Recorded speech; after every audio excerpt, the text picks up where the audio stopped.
Bugun men sizlarga pensiya bo'yicha juda muhim yangilikni oddiy, tushunarli tilda tushuntirib beraman. Bu masala faqat hozir pensiya olayotgan insonlarga emas, balki hali ishlayotgan. Kelajakda pensiyaga chiqadigan har bir fuqaro uchun ham juda muhim. Chunki qaror qabul qilindi. Pensiya tizimida yangi tartiblar, hisob-kitoblar, hujjatlarni tekshirish va murojaat qilish jarayonlarida o'zgarishlar bo'lishi mumkin. Agar siz yoki yaqinlaringiz pensiya olayotgan bo'lsa, agar otangiz, onangiz, bobo buvinggiz pensiya yoshida bo'lsa, bu ma'lumotni albatta oxirigacha eshiting. Men bugun sizga shunchaki yangilikni aytib o'tmayman. Men sizga oldin qanday bo'lganini, endi nimalarga e'tibor berish kerakligini, kimlar yutishi mumkinligini, kimlar ehtiyot bo'lishi kerakligini, qanday hujjatlar kerak bo'lishini va pensiya miqdoriga ta'sir qiladigan eng muhim nuqtalarni batafsil tushuntiraman. Kanalga hoziroq obuna bo'ling, videoga like bosing, chunki bu kabi muhim ma'lumotlar ko'pchilikka vaqtida yetib borishi kerak. Avvalo, pensiya masalasida eng katta muammo nimada edi? Shuni tushunib olaylik. Ko'p odamlar yillar davomida ishlagan, ish haqi olgan. Lekin pensiyaga chiqish vaqti kelganda ularning ish staji to'liq ko'rinmagan. Kimdadir eski mehnat daftarchasidagi yozuvlar noaniq bo'lgan, kimdadir korxona yopilib ketgan, kimdadir arxivdan ma'lumot topilmagan. Yana kimdadir maosh bo'yicha hujjatlar yetarli bo'lmagan. Natijada odam o'zini 3 yil ishladim deb biladi, lekin hisob-kitobda faqat 7 yoki 25 yil tan olinadi. Bu esa pensiya miqdoriga bevosita ta'sir qiladi. Oldingi tartibda ko'p narsa qog'oz hujjatlarga bog'liq edi. Mehnat daftarchasi, ish haqi ma'lumotnomasi, korxona buyrug'i, arxiv javobi, soliq yoki ijtimoiy sug'urta bo'yicha ma'lumotlar asosiy rol o'ynardi. Agar hujjat toza bo'lsa, hammasi oson kechardi, lekin hayotda hamma hujjatlar ham ideal saqlanmaydi. Ayniqsa 1990-yillar, 2000-yillarning boshida ishlagan fuqarolarda muammolar ko'p uchraydi. Korxona nomi o'zgargan, xususiylashtirilgan, bankrot bo'lgan, boshqa tashkilotga qo'shilgan bo'lishi mumkin. Shunday vaziyatlarda oddiy fuqaro hujjat ortidan yurishga majbur bo'lgan. Endi yangicha yondashuvning asosiy mazmuni shundan iboratki, pensiya tayinlashda va qayta hisoblashda ma'lumotlar imkon qadar elektron bazalar, rasmiy idoralararo axborot almashinuvi va tasdiqlangan manbalar orqali tekshiriladi. Bu degani fuqaro har bir eshikni taqillatib yurmaydi. Davlat idoralari o'zaro ma'lumot almashishi kerak. Ammo men bitta narsani aniq aytaman. Elektron tizimga o'tish hamma muammolar o'z-o'zidan yo'q bo'ldi degani emas. Aksincha, endi har bir inson o'z ma'lumotlari to'g'ri kiritilganmi? Ish staji to'liq aks etganmi? Ish haqi davrlari ko'rinayaptimi? Shuni vaqtida tekshirtirishi kerak. Oldin pensiya tayinlash jarayonida fuqarodan juda ko'p hujjat so'ralishi odatiy hol edi. Masalan, fuqaro pensiya yoshiga yetdi. U pensiya jamg'armasi bo'limiga boradi. Undan pasport yoki ID karta, mehnat daftarchasi, ish haq to'g'risidagi ma'lumotnoma, harbiy xizmat bo'yicha hujjat, bolalar tug'ilganlik guvohnomasi, o'qish davri yoki parvarish davriga oid ma'lumotlar so'raladi. Hujjatlarda xato bo'lsa, masalan, familiya bir joyda Karimova, boshqa joyda Karimova yoki eski yozuvda boshqacha ko'rsatilgan bo'lsa, qo'shimcha tasdiq talab qilinadi. Endi esa asosiy maqsad fuqaroni ortiqcha yugurtirmaslik. Hujjatlarni elektron tekshirish, rasmiy bazalarda bor ma'lumotlardan foydalanish, pensiya tayinlash va qayta hisoblash tezlashtirishdan iborat. Bu ayniqsa yoshi katta insonlar uchun muhim. Chunki pensiya yoshidagi odam bir tashkilotdan boshqasiga qatnab arxiv izlab, sobiq ish joyini topib yurishi oson emas. Lekin yangicha tartibning yana bir tomoni bor. Agar elektron bazada ma'lumot noto'liq bo'lsa, fuqaro baribir o'z manfaatini himoya qilishi kerak. Masalan, siz 1996 yildan 1996 yilgacha bir zavodda ishlagansiz. Lekin elektron bazada bu davr yo'q.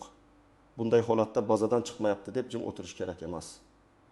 Arxivga so'rov yuborish, eski mehnat daftarchasini ko'rsatish, guvohlik asosida tasdiqlash mumkin bo'lgan holatlarni o'rganish, yozma ariza bilan murojaat qilish kerak.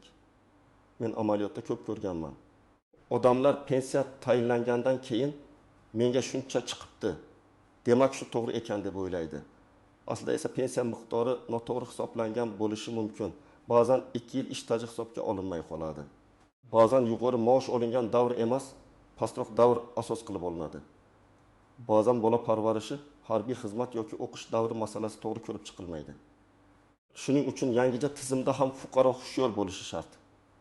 Birinchi muhim masala, pensiya faqat yoshga qarab beriladigan oddiy to'lov emas.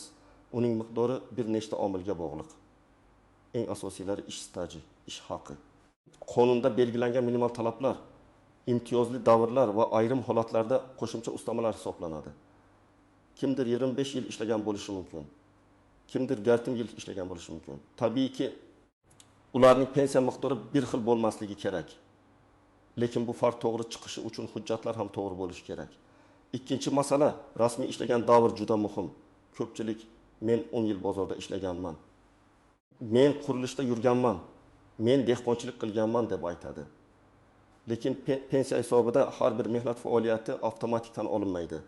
Agar mehnat shartnomasi bo'lgan bo'lsa, soliq yoki ijtimoiy to'lovlar amalga oshirilgan bo'lsa, yoki tartibdagi tadbirkor sifatida faoliyat yuritilgan bo'lsa, dehqon xo'jaligi yoki boshqa rasmiy asoslar mavjud bo'lsa, bularni ko'rib chiqish mumkin. Ammo norasmiy ishlagan yillarni isbotlash eng qiyin masala bo'lib qoladi. Uchinchi masala, ish haqi haqidagi ma'lumotlar pensiya miqdoriga kuchli ta'sir qiladi. Misol uchun, ikki fuqaroning ish staji bir xil o'tgan yil bo'lsin. Birinchi fuqaro uzoq yillar eng kam ish haqiga yaqin maosh olgan. Ikkinchi fuqaro esa keyingi yillarda yuqori rasmiy maosh olgan. Ularning pensiyasi bir xil chiqmasligi tabiiy. Shuning uchun ko'pchilik uchun eng muhim savol: qaysi davrdagi ish haqi hisobga olinadi? U davr bo'yicha ma'lumotlar bor yoki yo'q? Korxona to'lovlarini rasmiy ko'rsatganmi? To'rtinchi masala. Pensiya yoshiga yaqinlashayotgan insonlar hujjatni oxirgi oyda tekshirtirmasligi kerak. Men har doim shuni maslahat beraman. Pensiya yoshiga 1 yil yoki kamida 6 oy qolganda hujjatlaringizni ko'rib chiqing. Mehnat daftarchangizdagi barcha yozuvlarni tekshiring. Ishga qabul qilingan sana, ishdan bo'shagan sana, buyruq raqami, korxona muhri, lavozim nomi, familiya va ism to'g'ri yozilganmi? Agar xato bo'lsa, uni pensiya arizasi topshiriladigan kunda emas, oldindan tuzatish osonroq bo'ladi. Endi men kimlar alohida e'tibor berish kerakligini tushuntiraman. Birinchi navbatda ish stajida uzilishlar bo'lgan insonlar ehtiyot bo'lishi kerak. Masalan, siz 1995 yilda ish boshlagansiz. 1992 yilda boshqa joyga o'tgansiz. 1997 yilda xususiy korxonada ishlagansiz. 2003 yilda yana boshqa tashkilotga o'tgansiz. Bunday holatda har bir davr alohida tekshiriladi. Bir davrda hujjat bo'lmasa, umumiy staj kamayib ketishi mumkin. Ikkinchi guruh eski korxonalarda ishlaganlar. Zavod, fabrikalar, shirkat xo'jaliklari, sovxoz, kolxoz, qurilish boshqarmalari, kooperativlar, kichik xususiy firmalar. Bunday tashkilotlarning ko'pchiligi bugun mavjud emas. Ularning arxivi qayerga topshirilgan, hujjatlar saqlanganmi? Korxona nomi qanday o'zgargan? Bularni aniqlash kerak bo'ladi. Agar siz yoki yaqinlaringiz shunday joylarda ishlagan bo'lsangiz, arxiv masalasini oldindan ko'taring. Uchinchi guruh, norasmiy ishlaganlar. Afsuski, ko'p odamlar yillar davomida qo'lga pul olib ishlagan. O'sha paytda bu qulay ko'ringan bo'lishi mumkin. Lekin pensiyaga kelganda rasmiy staj kam chiqadi. Masalan, fuqaro 20 yil ustachilik qilgan, lekin faqat 8 yili rasmiy ko'rsatilgan. Natijada pensiya hisobida 20 yil emas, hujjat bilan tasdiqlangan davrlar olinadi. Bu juda achinarli. Lekin pensiya tizimi dalil va rasmiy ma'lumot asosida ishlaydi. 4-guruh, xorijda ishlagan fuqarolar. Agar odam bir necha yil chet elda ishlagan bo'lsa, bu davr pensiya hisobida qanday ko'rilishi alohida masala. Bunda davlatlararo kelishuvlar, rasmiy ish hujjatlari, sug'urta to'lovlari va tarjima qilingan tasdiqlangan hujjatlar ahamiyatga ega bo'ladi. Men Rossiyada 7 yil ishladim degan gapning o'zi yetarli emas. Qayerda ishlagan, shartnoma bo'lganmi, to'lov qilinganmi, hujjat tasdiqlanganmi, shular muhim. Xotirjamroq bo'lishi mumkin bo'lganlar kimlar? Agar siz butun mehnat faoliyatingiz davomida rasmiy ishlagan bo'lsangiz, ish beruvchi siz uchun barcha to'lovlarni amalga oshirgan bo'lsa, elektron bazalarda ma'lumotlaringiz to'liq bo'lsa, mehnat daftarchangiz toza va xatosiz bo'lsa, sizda katta muammo bo'lmasligi mumkin. Lekin baribir xotirjam degani umuman tekshirmaslik degani emas. Hatto rasmiy ishlagan odamlarda ham ba'zida 1-2 yil tushmay qolgan holatlar uchraydi. Endi bir nechta oddiy misol orqali tushuntiraman. Birinchi misol. 60 yoshga yaqinlashayotgan erkak fuqaro 1997 yildan 2024 yilgacha turli tashkilotlarda ishlagan. o'zi hisoblab ko'rsa 35 yildan ortiq staji bor. Lekin tekshiruvda 1994 yildan 1998 yilgacha bo'lgan davr bo'yicha ma'lumot topilmayapti. Bu davrda u xususiy qurilish firmasida ishlagan. Firma yopilgan, rahbari qayerdaligi noma'lum. Agar shu 4 yil tasdiqlanmasa, pensiya hisobida staj kamayadi. Bu esa har oy oladigan pensiyasiga ta'sir qilishi mumkin. Shuning uchun bu fuqaro nima qilishi kerak? Tuman arxiviga, sog'liq organlari ma'lumotlariga, sobiq korxona hujjatlari topshirilgan joyga, mehnat daftarchasidagi yozuv asosida pensiya jamg'armasiga yozma murojaat qilishi kerak. Ikkinchi misol, ayol fuqaro 25 yil ishlagan, keyin farzandlari kichik bo'lgani uchun bir necha yil uyda bo'lgan. U pensiyaga chiqishda men ishlamagan yillarim umuman hisobga olinmaydi deb o'ylaydi. Lekin ayrim parvarish davrlari qonunda belgilangan tartibda stajga qo'shilishi mumkin. Bu yerda farzand tug'ilganlik guvohnomalari, parvarish davrini tasdiqlovchi ma'lumotlar, mehnat faoliyatidagi tanaffus sababi muhim bo'ladi. Demak, ayollar, ayniqsa ko'p farzandli onalar hujjatlarni alohida tekshirdirishi kerak. Uchinchi misol, bir fuqaro 2005 yildan keyin yuqori maoshli lavozimda ishlagan, lekin oldingi yillarda pastroq maosh olgan. Pensiya hisobida qaysi davrdagi maosh olinayotgani muhim. Agar yuqori rasmiy maosh olingan davr to'g'ri aks etsa, pensiya miqdori yaxshiroq bo'lishi mumkin. Ammo ish beruvchi maoshning bir qismini rasmiy, bir qismini norasmiy bergan bo'lsa, pensiya hisobida faqat rasmiy qismi ko'rinadi. Shuning uchun men doim ishlayotgan insonlarga aytaman. Bugun konvertda olingan pul ertaga pensiyada ko'rinmaydi. Bugungi norasmiy daromad kelajakdagi pensiyani kamaytirishi mumkin. 4-misol, pensioner allaqachon pensiya olayapti. Unga 2 million so'm pensiya tayinlangan. Keyin eski ish joyidan qo'shimcha arxiv ma'lumotnomasi topildi va yana 5 yil staj tasdiqlandi. Bunday holatda u pensiyani qayta hisoblash uchun murojaat qilishi mumkin. Agar yangi hujjatlar haqiqatan ham pensiya miqdoriga ta'sir qilsa, to'lov oshishi ehtimoli bor. Shuning uchun men allaqachon pensiyadaman, endi hech narsasi o'zgarmaydi deb o'ylash noto'g'ri. Pensiya masalasida eng ko'p xato qilinadigan joylardan biri shuki, odamlar qo'shnisi yoki tanishining tajribasini o'ziga to'liq tatbiq qiladi. Masalan, qo'shningiz bir hujjat bilan pensiyasini oshirgan bo'lsa, sizda ham aynan shu natija bo'ladi degani emas. Har bir fuqaroning mehnat tarixi, ish haqi, staji, imtiyozi va hujjat holati alohida ko'riladi. Pensiya hisob kitobi shaxsiy ma'lumotlarga juda bog'liq, yana bir nozik masala. Mehnat daftarchasida yozuv borligi har doim yetarli bo'lavermaydi. Agar yozuvda korxona muhri bo'lmasa, sana noto'g'ri bo'lsa, buyruq raqami ko'rsatilmagan bo'lsa yoki yozuv keyinchalik qo'shilganga o'xshasa, qo'shimcha tasdiq so'ralishi mumkin. Bu fuqaro aybdor degani emas, lekin hujjat ishonchliligi tekshiriladi. Ayniqsa eski mehnat daftarchalarida siyoh o'chgan, muhr xira tushgan, sahfa yirtilgan holatlar ko'p uchraydi. Keyingi nozik masala, bir vaqtning o'zida bir nechta joyda ishlagan davrlar. Masalan, fuqaro asosiy ish joyida ishlagan va kechqurun boshqa tashkilotda yarim stavkada ishlagan. Bu davrlar stajda 2 barobar hisoblanmaydi. Lekin ish haqi ma'lumotlari va rasmiy to'lovlar pensiya hisobiga ta'sir qilishi mumkin. Shuning uchun bunday holatlarda mutaxassis bilan aniq hisob-kitob qilish kerak. Yana bir muhim nuqta, imtiyozli pensiyalar, ayrim kasblar, og'ir mehnat sharoitlari, zararli ishlab chiqarish, maxsus sohalarda ishlaganlar uchun alohida tartiblar bo'lishi mumkin. Lekin bu yerda ham asosiy shart hujjat. Men zararli joyda ishlaganman deyishning o'zi yetmaydi. Lavozim ro'yxatda bormi? Ish sharoiti tasdiqlanganmi? Korxona hujjatlarida bu ko'rsatilganmi? Tibbiy yoki ishlab chiqarish hujjatlari bormi? Shular tekshiriladi. Pensionerlar uchun yana bir e'tiborli masala. Qayta hisoblash hamma vaqt avtomatik bo'lmasligi mumkin. Ayrim o'zgarishlar, indeksatsiya yoki umumiy oshirishlar avtomatik qo'llanadi. Lekin shaxsiy hujjat asosida pensiyani ko'paytirish uchun ko'pincha fuqaroning o'zi ariza berishi kerak bo'ladi. Masalan, yangi arxiv hujjat topildi. Oldin hisobga olinmagan staj aniqlandi. Familiya o'zgarishi bo'yicha tasdiq topildi. Bunday holatda yozma murojaat qiling. Ariza nusxasini o'zingizda saqlang, qabul qilingan sanani qayd ettiring. Birinchi xato og'zaki javob bilan cheklanib qolish. Fuqaro idoraga boradi, xodim sizga bo'lmaydi yoki bu hisobga kirmaydi deydi. Fuqaro esa qaytib ketadi. Men maslahat beraman. Muhim masalada har doim yozma javob oling.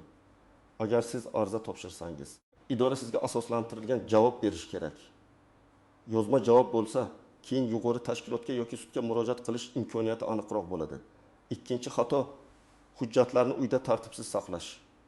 Pensiya yoshiga yetganda odam mehnat daftarchasini, diplomini, harbiy biletini, bolalar guvohnomasini, nikoh yoki familiya o'zgarishi hujjatini topa olmaydi. Men har bir oilaga maslahat beraman. Pensiyaga oid barcha hujjatlarni alohida papkaga soling. Asl nusxalar alohida tursin. Telefoningizda ham suratini saqlab qo'ying. Lekin asl hujjatning o'rnini surat bosmasligini unutmang. Uchinchi xato: ariza topshirishni kechiktirish. Ayrimlar pensiya yoshiga yetganidan keyin bir necha oy yurib qoladi. Keyin boraman, hujjatim to'liq emas, navbat ko'p deb vaqt o'tkazadi. Pensiya tayinlashda murojaat sanasi muhim bo'lishi mumkin ekan. Shuning uchun belgilangan yoshga yaqinlashganingizda oldindan maslahat oling, zarur hujjatlarni tayyorlang, vaqtni boy bermang. 4-xato: faqat bitta manbaga ishonish. Kimdir mahalladagi tanishidan eshitadi, kimdir internetdagi izohdan o'qiydi, kimdir qo'shnisining gapiga qarab ish qiladi. Pensiya masalasida eng ishonchli yo'l rasmiy manbalar. Pensiya jamg'armasi bo'limi, yagona interaktiv davlat xizmatlari portali, davlat xizmatlari markazi va yozma javoblardir. Ijtimoiy tarmoqdagi gaplar foydali bo'lishi mumkin, lekin qarorni faqat shunga qarab qabul qilmang. Endi eng muhim qismga o'tamiz. Siz nima qilishingiz kerak? Birinchi qadam: shaxsiy ma'lumotlaringizni tekshiring. ID karta yoki pasportdagi ism, familiya, tug'ilgan sana barcha hujjatlarda bir xil yozilganmi? Agar ayollarda turmushga chiqqandan keyin familiya o'zgargan bo'lsa, nikoh guvohnomasi yoki familiya o'zgarishini tasdiqlovchi hujjat tayyor bo'lishi kerak. Eski hujjatdagi ism bilan hozirgi pasportdagi ism o'rtasida farq bo'lsa, bu albatta tushuntirilishi kerak. Ikkinchi qadam: mehnat daftarchasini varaqlab chiqing. Har bir ish joyi bo'yicha 3 ta narsaga qarang. Ishga qabul qilingan sana, ishdan bo'shagan sana, korxona muhri va buyruq raqami. Agar biror joyda sana tushunarsiz bo'lsa, muhr o'qilmasa yoki yozuv noto'liq bo'lsa, o'sha davr bo'yicha qo'shimcha hujjat izlash kerak. 3-qadam: ish haqi ma'lumotlarini aniqlang. Ayniqsa yuqori rasmiy maosh olgan davrlaringiz bo'lsa, o'sha yillar bo'yicha ma'lumotlar bazada bormi yoki yo'q tekshirtiring. Agar korxona faol bo'lsa, buxgalteriya yoki kadrlar bo'limidan ma'lumot olish osonroq. Agar korxona yopilgan bo'lsa, arxivga murojaat qilish kerak bo'ladi. 4-qadam: arxiv so'rovlarini to'g'ri yozing. Arizada to'liq ism, familiyangiz, tug'ilgan sanangiz, ishlagan korxona nomi, taxminiy ishlagan yillaringiz, lavozimingiz, iloji bo'lsa bo'lim yoki sex nomi ko'rsatiladi. Masalan, men 1990 yildan 1996 yilgacha falon zavodning ta'mirlash bo'limida chilangar lavozimida ishlagan davrimni tasdiqlovchi arxiv ma'lumotnomasini berishingizni so'rayman. Shunday aniq yozilsa, arxiv xodimlariga qidirish osonroq bo'ladi. 5-qadam: pensiya jamg'armasiga murojaat qilganda arizani yozma topshiring. Hujjatlar ro'yxatini yozib oling. Qaysi hujjat qabul qilindi, qaysi bir yetishmayapti, qaysi masala bo'yicha qo'shimcha tekshiruv kerak, bularni aniqlashtiring. Og'zaki gapni eslab qolish qiyin. Yozma iz esa keyin sizni himoya qiladi. 6-qadam: agar pensiya miqdoridan norozi bo'lsangiz, hisob kitobni tushuntirib berishni so'rang. Siz nega menga kam chiqdi deb umumiy so'ramang. Aniq so'rang. Mening necha yil ish stajim hisobga olindi? Qaysi davrdagi ish haqi asos qilib olindi? Qaysi davrlar hisobga olinmadi va nima sababdan? Qaysi hujjat yetishmayapti? Ana shunda muammoning ildizi ko'rinadi. 7-qadam: allaqachon pensiya olayotgan bo'lsangiz ham hujjatlarni tashlab qo'ymang. Eski arxiv ma'lumotnomasi topilishi, oldin hisobga olinmagan ish davri tasdiqlanishi, familiya yoki lavozim bo'yicha aniqlik kiritilishi pensiyaga ta'sir qilishi mumkin. Yangi hujjat paydo bo'lsa, uni albatta ko'rsating.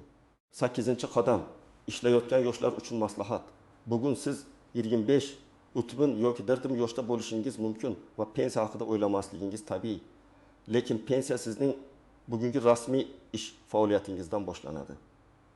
Mehnat shartnomangiz bormi? Oyligingiz rasmiy ko'rsatilganmi? Ish beruvchi to'lovlarni amalga oshiryaptimi? Buni tekshiring. Hozir pul ko'proq bo'lsa bo'ldi deb norasmiy ishlash kelajakda katta yo'qotishga olib kelishi mumkin. Birinchi manzil: yashash joyingizdagi pensiya jamg'armasi bo'limi. Bu yerda pensiya tayinlash, qayta hisoblash, staj va hujjatlar bo'yicha maslahat olish mumkin. Murojaatga borganda pasport yoki ID karta, mehnat daftarchasi.